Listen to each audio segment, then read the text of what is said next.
मेरा ही लिखा है दुर्भाग्य से। तो मैं आपको सुनाना चाहूँगा कि खाली ताबूत चंद लोग मुस्कुराते लिए जा रहे थे। खाली ताबूत चंद लोग मुस्कुराते लिए जा रहे थे। खाली ताबूत चंद लोग मुस्कुराते लिए जा रहे थे, शायद उनकी गली का कोई बेवफा मरा होगा। क्या बात है, क्या बात है, क्या बात है, क्या बात है मेरी जान। और ऐसे हैं, मोहब्बत पे कई सारे शेर हैं।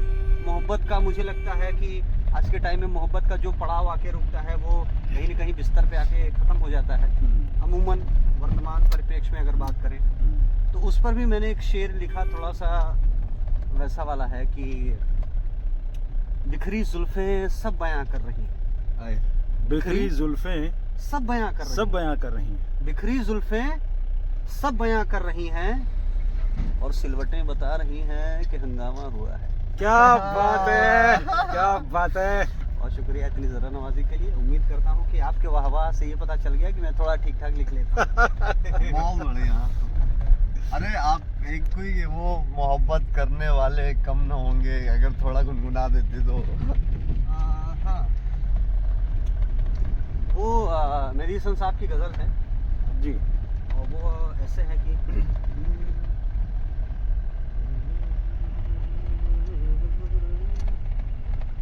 तेरी महफिल में लेकिन हम ना होंगे, मोहब्बत मोहब्बत करने वाले कम ना होंगे, मोहब्बत करने वाले कम ना होंगे। तेरी महफिल में लेकिन हम ना होंगे, मोहब्बत करने वाले दिलों की उलझने बढ़ती रहेगी, दिलों की उलझने बढ़ती रहेगी, अगर कुछ मशवरे बाहम न होंगे। तेरी महफिल में लेकिन हम ना होंगे, मोहब्बत करने वाले कम न होंगे। अगर तू इत्तेफाकन मिल भी जाए, अगर तू इत्तेफाकन मिल भी जाए, अगर तू इत्तेफाकन मिल भी जाए, तेरी फुरकत के सदमे कम न होंगे। तेरी महफिल में लेकिन हम ना होंगे, मोहब्बत करने वाले। क्या बात है, क्या बात है, क्या बात है, क्या बात है सर। मजा आ गया। तो हम पहुंच चुके हैं पेट्रोल पंप पे। पेट्रोल पंप पर। अच्छा ये पेट्रोल पंप है। हाँ जी। वाह, तो डीजल डलवाना होगा कुछ। बताओ क्या हुआ, क्या हुआ, कैसा है? रोटी खा रहा है बंदा। हाँ बंदा रोटी खा रहा है। अच्छा अच्छा अच्छा, हाँ जी खा लीजिए। गुरु, कायनात भी चाहती है कि हम एक आज सुंदर सा व्लॉग बनाएं। आप समझ रहे हो? क्या कहते हो सर? बिल्कुल बिल्कुल बिल्कुल। कमाल का किस्सा हुआ। असल में आज एक्सल टूटा है ना एक गाड़ी का। ये तो कमाल की घटना हमारे साथ हो रही है। मतलब ये जो अब की बार वाला जो सेशन है ना शूटिंग का, ये सेकंड शेड्यूल आते से लखनऊ से मैं जब निकला यहाँ के लिए तो रास्ते में गाड़ी पंचर, 2 लोग मुझे रिसीव करने गए थे आजमगढ़। उनको फाइनली बोलना पड़ा कि नहीं आप लोग जाइए, रेस्ट वेस्ट करिए, दिन भर शूट किए हुए, अब हम मॉर्निंग में ही आ जाएंगे। फिर यहाँ आते से इस जिस गाड़ी में बैठे हुए हैं, कल पूरी थकान के बाद ये हुआ कि एंजॉय करेंगे और सोएंगे। ये गाड़ी खराब हो गई होगी जिसमें हम लोग बैठे हुए, फिर इसको कम से कम 300-400 मीटर हम लोगों ने धक्के वक्के मारे रात में 1 बजे तक, फिर जाके नींद मिली। कसम से बता फिर रहा हूँ, आज इसी गाड़ी का जो है अगला चक्कर टूट के निकल गया। कसम से बता रहा हूँ कि दिल चीर देने वाली हवाएं चल रही हैं। हाँ हवा घुस रही है कान से, लेकिन फट रही है गांड। हंसी मत, बहुत मुद्दे की बात है। अगर ये ठंड लग गई ना तो पोंखते पोंखते गांड फट जाएगी। नहीं सर, आप चिंता ना करें, हम बाहर ठंड में आपका साथ देंगे। इतनी पतली टट्टी होगी कि रुक नहीं पाओगे।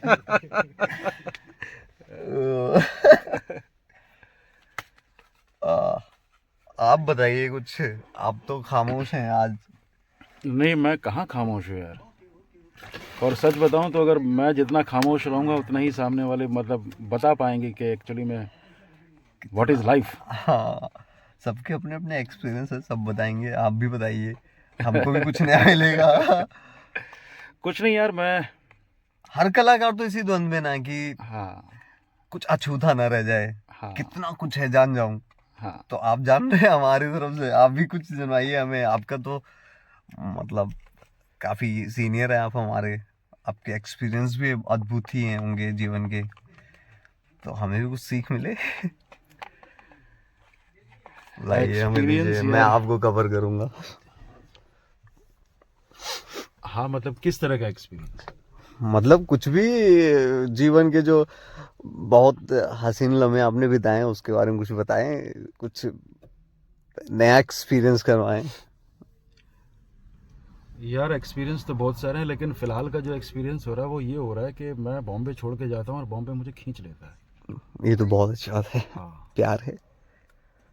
मायानगरी तो जाने के लिए लोग परेशान हैं और आपको खींच रहा है, वो तो बहुत बढ़िया बात है फिर। हाँ, मैं 3 महीने पहले बॉम्बे छोड़ के जो है घर वापस चला गया था। हम्म। और फिर घटनाएं कुछ ऐसी घटी और जिसने मुझे मजबूर किया ये सोचने पे कि something is happening in my life. So मुझे अभी भी नहीं पता कि मैं ये व्लॉगिंग मैंने क्यों करनी शुरू की है। ये उतनी ईमानदारी की बात है जितनी ईमानदारी की बात यह है कि जैसे सूरज एग्जिस्ट करता है, जैसे चांद एग्जिस्ट करता है, वैसे ये भी सच बात है। मैं एक चीज, व्लॉग चल रहा है, उस पर हम लोग बहुत लंबा बात की। एक बहुत इम्पोर्टेंट चीज छूट गया, आगे आपसे कंटिन्यू करवाएंगे कि ये जो आप काम शुरू किए हैं ना, कि अद्भुत कार्य है। हर एक चीज का दौर बनता भी करता है ना। तो मैं जैसे कभी अगर ब्लॉग का दौर रहा है, अभी भी है, चल रहा है, और भविष्य में अगर इस तरीके की चीज़ें और ऐसी बातचीत और ऐसे आप नए नए जगह को एक्सप्लोर करके लोगों को मतलब एक प्यारा सा वीडियो दे रहे हैं, तो वो उन जो ऐसे इन सारी फील्ड से जुड़े होंगे या जो इन सारी चीज़ों में इंटरेस्ट रखते होंगे, उनको तो अद्भुत है ना उनके लिए। बैठे बैठे सब कुछ देख पा रहे हैं कि क्या है कैसे। मतलब गांव, अभी आप अगर जैसे आप खुद मेरठ से हो, मुंबई में रहते हो आप, तो बहुत सारे ऐसे लोग आपको मिलते होंगे ना जिनको गांवों से कोई वास्ता नहीं रहा होगा। या इस धरती का पहला सीसीटीवी कैमरा कौन था? मनुष्य ही है। नहीं, धरती का जब से सृष्टि की रचना हुई, वैज्ञानिक तौर पे नहीं, आध्यात्मिक तौर पे बताओ कौन क्या था, कौन था? पढ़े होगे, सुने होगे। हाँ मतलब लेकिन वो ढेर सारी चीजें चल रही, तो एग्जैक्ट मैं पहुंच नहीं पा मैं रहा बता दे रहा हूँ कि महाभारत काल में था वो। अच्छा अच्छा, धृतराष्ट्र की आंखों में पट्टी लगी थी और वो सुनाते कौन थे? संजय। संजय, यस, संजय। तो संजय सीसीटीवी मतलब सर्विलांस, वो पूरा लाइव चल रहा था वहां से। तो सीसीटीवी तो जैसे हम आपको यहीं पे कैप्चर करके, क्या होता है अगर कहीं सर्विलांस उससे चौराहे पर अगर सीसीटीवी लगा है, अब पहले तो वायर होता था, अब तो वायरलेस आ गया है ना। सीधे कनेक्टेड है, वाईफाई से कनेक्टेड है, वो सीधे हेड ऑफिस में बैठे स्क्रीन पे देख रहे हैं कि कहाँ क्या चल रही एक्टिविटीज। तो ऐसा क्या संभव नहीं है कि उस काल में भी ऐसा कुछ डिवाइस रहा होगा हम लोग तो अध्यात्म के दृष्टिकोण से देखते हैं ऐसा कि संजय बता रहे हैं कि अब युद्ध रुका हुआ है। हाँ, सिर्फ एकदम लाइव संदेश दे रहे हैं, टेलीकास्ट लाइव एकदम, टेलीकास्ट हाँ। दे रहे हैं, पूरी सभा में लोग बैठे हैं। अगर उस कड़ी को ध्यान से देखा जाए, और मैं तो आपके दर्शकों को ये कहूंगा कि एक बार हमारा जो रामायण और महाभारत है उसको वैज्ञानिक दृष्टिकोण से देखें, न कि आध्यात्मिक दृष्टिकोण से। अगर वो वैज्ञानिक दृष्टिकोण से देखते तो उन्हें बहुत सारी ऐसी चीजें समझ में आएंगी कि मैं कहता हूँ कि हो सकता है कि कल्पना मात्र ही हो सकता है कि वो चीजें न रही हो, लेकिन इतनी बड़ी कल्पना करना भी अपने आप में बहुत बड़ी बात है कि जहाँ धृतराष्ट्र बैठे आंखों पे पट्टी बांध के और संजय उनको पूरा घटनाक्रम सुना रहे हो, तो कहीं तो कोई घटना हो कि हम यहाँ बैठे हैं और आप लाइव किसी अपने फैमिली मेंबर को दिखा रहे हैं कि देखिए हम यहाँ लकी की वेब सीरीज शूट कर रहे हैं। तो कोई तो डिवाइस रही होगी जिससे ये हुआ होगा, और ये कहानी कोई तो सुन रहा होगा जिसने ये कहानी लिखी होगी अपने किताब में, और वो किताब पीढ़ी दर पीढ़ी चलती आई आज इतने हजार सालों तक कि संजय करके कोई किरदार था, चाहे वो काल्पनिक ही रहा हो। मैं कहता हूँ कि मैं ऐसे करूंगा और मेरे हाथ से तीर निकल जाएगा, तो ऐसा सोचना और उसको इम्प्लीमेंट करने में भी एक बड़ी बात होती है। बिल्कुल। और अगर कभी किसी ने नहीं सोचा था कि इस देश से दूसरे देश जाने के लिए हम यान में बैठेंगे। यान जो शब्द आया, आज जो वायुयान है, यान जो शब्द आया वो कहाँ से आया? वो उस समय भी इतनी बड़ी कल्पना करना, हम तो वैज्ञानिक आधुनिक युग में जी रहे हैं ना, उस समय भी इतनी बड़ी कल्पना करना कि एक यान है, वो कैसे आया? तो आप समझिए कि उस समय संजय के पास ऐसा क्या रहा होगा जो देख के लाइव टेलीकास्ट करना है कि वहाँ से ये चीज़ें ऐसे हो रही हैं, इतने लोग घायल हो गए हैं, इतने लोग ऐसा हुआ, इनका ट्रीटमेंट चल रहा है। और सेम रामायण काल में भी इसका जिक्र, मैं आपको इसका उदाहरण बता सकता हूँ। इसका एक और मैं आपको रेफरेंस देना चाहता हूँ कि रामायण काल में जिस समय श्री राम जिस समय प्रभु श्री राम जा रहे हैं वन को, और भरत जी कहते हैं कि भैया आप तो जा रहे हैं, लेकिन हम बिना आपके राज्य कैसे चलाएंगे, बिना आपके ये राज्य कैसे चलेगा? तो आप कुछ तो ऐसा करिए जिससे हम आपका मार्गदर्शन मिलता रहे, और मैं आपसे मैं आपकी आज्ञा के हिसाब से ही मैं अयोध्या नगरी को चलाऊंगा, संचालित करूंगा। तो उन्होंने एक खड़ाऊ दिया। ऐसा भी हो सकता है, अगर हो सकता है मैं गलत हूँ, लेकिन ये मेरा अपना तर्क है कि हो सकता है कि वो ऐसी कोई डिवाइस रही हो, उनका खड़ाऊ न रहोगे, जिससे वो डायरेक्टली कम्युनिकेट कर रहे होते हैं लोकेशन, आगे कैसे राज्य चलाना है। क्योंकि मैंने रामायण जब ध्यान से देखा, उसमें लक्ष्मण इनका राम जी का और भरत का संवाद है, जिसमें कहते हैं कि मैं आपकी आज्ञा से ही, आपकी खड़ाऊ से और आपकी आज्ञा से ही मैं, जब तक आप 12 वर्षों से लौट नहीं आते, मैं आप ही की आज्ञा से ही अयोध्या नगरी का संचालन करूंगा। तो क्या ऐसा भी संभव नहीं कि कुछ ऐसा डिवाइस रहा? और उनके ठीक जाने के बाद भरत जी ने अयोध्या में अपना बेसमेंट न बना के नंदीग्राम में अपना बेसमेंट। तो क्या हम इस बात को ऐसे माने कि हो सकता है कि दोनों के बीच में कन्वर्सेशन भी होती हो? बिल्कुल कन्वर्सेशन और कनेक्टिविटी रही होगी, जाहिर सी बात है। इसका एक और जीता जागता उदाहरण देख लीजिए कि अगर सुपुनखा श्रीलंका से उड़ी, है ना, भौगोलिक दृष्टिकोण से, आध्यात्मिक दृष्टिकोण से, कि अगर श्रीलंका से उड़ी तो उन्हें चित्रकूट में 3 लोग इतने घने जंगल में 5-6 फीट के इंसान, 5-5 फीट के इंसान ट्रैवल कर रहे हैं, उसने कैसे ट्रैक कर लिया? एग्जैक्ट लोकेशन कैसे ट्रैक किया? अगर आप ऊपर से, अगर आधा किलोमीटर 1 किलोमीटर ऊपर से उड़ेंगे तो इस गाड़ी में कौन बैठा या कौन पैदल चल रहा है आप आइडेंटिफाई नहीं कर पाएंगे, जब तक कि सही सटीक आपके पास ऐसा कोई सिस्टम न रहे, है ना। अगर घने जंगलों में कोई झोपड़ी बनी है, आप कैसे आइडेंटिफाई करेंगे कि यहाँ 2-3 बंदे हैं, और फिर उनका यहाँ आना, यहाँ से फिर जाना, कि बताना अपने भाई को कि भाई वहाँ फला जगह ऐसा मेरे साथ ये घटना हो गई, मेरा नाक काटा गया। नाक काटने का सिंबल ये है कि मुझे बेइज्जती करे। अरे यार क्या यार, नाक कटा दिए तो बेइज्जती करा दिए। अच्छा, मैं इस बात को ऐसे कहता हूँ, हाँ, मतलब मैं एक लाइन में और हाँ सवाल आया मेरे मन में। हाँ, फिर उसके बाद रावण भी सीता का हरण करने कैसे, उनको इतने 5000 साल पहले उनको कैसे पता था कि चित्रकूट के किस जगह, किस लोकेशन पे वो GPS ट्रैक किया, और कैसे पता था कि सीता जी एग्जैक्ट यही है? और कैसे उनको किडनैप करना, और किस दिशा में बिना कंपास के, south, east, west, north, south में उड़ना। अगर आपको कह दिया जाए गाड़ी लेके जाना है आपको गोरखपुर, आप नहीं जा पाएंगे बिना GPS के। आप जा पाएंगे? जबकि आप अनजान हैं इस शहर से, आजमगढ़ से आप अनजान हैं। मैं कहूँ आप मेरे घर लालगंज जाइए, आप नहीं आ पाएंगे बिना, आप बोलेंगे लोकेशन भेजिए मैं आ जाता हूँ। तो लोकेशन कौन भेजा? मामा मरीज भेज दिए कि भाई मैं यहाँ हूँ, मैं हिरन बना बैठा हूँ इधर खुपचे में, आ जाओ, ये है लोकेशन भांजे। तो मामा नहीं, मामा मारिच को भी भेजा गया था ना वहाँ पे। मामा मारिच को तो भेजा गया था। हाँ। मामा मारिच लोकल थे ना, मामा अच्छा। मारिच लोकल थे महाराष्ट्र के, उधर ही साउथ के थे वो, उनको भेजा गया कि जाओ पता करो। वहाँ पहुँच गए, बोले, और पहले से प्लानिंग थी, ये पूरा षड्यंत्र रचा गया। वहाँ वो सोने का मारिच बन के आए, इनको प्रभावित किया, इसलिए वो बाहर निकले और प्री प्लान में करके। लेकिन एग्जैक्ट लोकेशन की बात कर रहा हूँ मैं।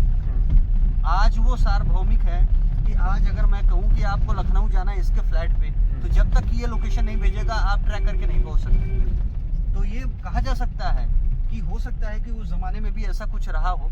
अगर ये काल्पनिक बातें हैं तो कल्पना मात्र भी, इतना कल्पना करना अपने आप में बहुत बड़ी बात है। हमसे ज्यादा कई हजार गुना सोचने वाले उस समय बुद्धिजीवी राइटर रहे होंगे जिन्होंने काल्पनिक कहानी लिखी। अगर ये यथार्थ है तो यथार्थ में भी इतना ऑथेंटिक लिखना और सोचना या करना भी कितना मुश्किल काम है। बिल्कुल। दशरथ जी की मृत्यु हो गई और राम को कैसे पता चला कि उन्होंने बोधगया में अपने पिताजी का श्राद्ध किया? आखिर वो कौन था जिसने तुरंत खबर दे दिया कि दशरथ जी की मृत्यु हो गई और वहीं पर पिंडदान उन्होंने किया? हैं? भाई आपके घर किसी की डेथ हो गई, बिना किसी संचार के आपको कैसे पता चलेगा कि आपके पड़ोसी की डेथ हो गई? तो मैं ये कहना चाहता हूँ कि जो हमारी चीजें हैं, जो हमारे महाभारत है, रामायण है, जो परशुराम का जो उनका कुल मिलाकर बात यह है कि लाइव बात होती होगी, 1 to 1 बात होती होगी। अरे हमसे ज्यादा एडवांस थे। नारद मुनि देख लीजिए, नारद मुनि से एडवांस कौन था? नारद मुनि कहते हैं नारायण नारायण, सीधे विष्णु जी के पास पहुंच गए। विष्णु जी कहाँ है? पातालोक, 7 समंदर, अंदर समंदर के नीचे नाग पर बैठे हैं, है ना। और यहाँ से खबर पहुंचाए, सूचना प्रसारण मंत्रालय उतना, हमारा आपका 5G नहीं उतना तेज है, टाइम लगता है, 2 बार घूमेगा तब जाएगा। वो 2 बार बोलेंगे नारायण नारायण, कैलाश पर्वत पहुंच जाएंगे, वहाँ सूचना देने के बाद बोलेंगे नारायण नारायण, 0 ग्रेविटी में पहुंच जाएंगे ब्रह्मा जी के पास जो कमल के फूल पे तैर रहे हैं, है ना। तो उनसे उतना तो सुखोई विमान आपका सुपरसोनिक मिसाइल नहीं है, ध्वनि से भी तेज। ये गायब हुए, 2 चुटकी बजाए गायब और पहुंच गए। सोचिए कितना तगड़ा रहा होगा नारद जी। यही तो ढूंढना है।